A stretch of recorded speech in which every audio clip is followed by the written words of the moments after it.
அந்த கிளிய பார்த்தோன்னே இவருக்கு ஒண்ணு ஞாபகம் வரும். கல்யாணமான புதுசுல இவங்க மனைவி சொல்லியிருப்பாங்க, இந்த ஆப்பிரிக்கால பேசுற கிளி இருக்கும்ல அது எனக்கு ரொம்ப ரொம்ப பிடிக்கும் அப்படின்னு சொல்லியிருப்பாங்க.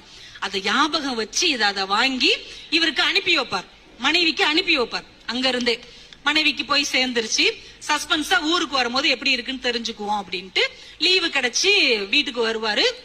தேடி தேடி பாப்பாரு, அந்த கிளி ஹால்ல இருக்காது, கிச்சன்ல இருக்காது, பெட்ரூம்லயும் இருக்காது. எங்க வச்சிருக்கிறா அப்படின்ட்டு மனைவி கிட்ட வந்து, நான் உனக்கு பிடிச்ச ஆப்பிரிக்கா கிளியை அனுப்புனேனே எப்படி இருந்துச்சு? அவங்க சிரிச்சுக்கிட்டே, ரொம்ப சுவையா இருந்துச்சு அப்படிம்பாங்க. ரொம்ப சுவையா இருந்துச்சு. என்ன பண்ணிருக்கு அந்த அம்மா? சமைச்சு சாப்பிட்டு இருக்குது. பெரும்பாலும் நம்ம புரிந்து கொள்ளாத மனம் கொண்ட மனிதர்களோட தான் வாழ்ந்து கொண்டே இருக்கிறோம். அவர் என்ன நினைச்சு அனுப்பி வச்சாரு? நம்மளுக்கு பதிலா அந்த கிளி அவ பக்கத்துல இருந்து பேசிக்கிட்டு இருக்கட்டும், ஒரு பேச்சு துணையாக இருக்கட்டும் என்று நினைச்சு அனுப்பி வைக்கிறார். அந்த அம்மா என்ன பண்ணிருச்சு?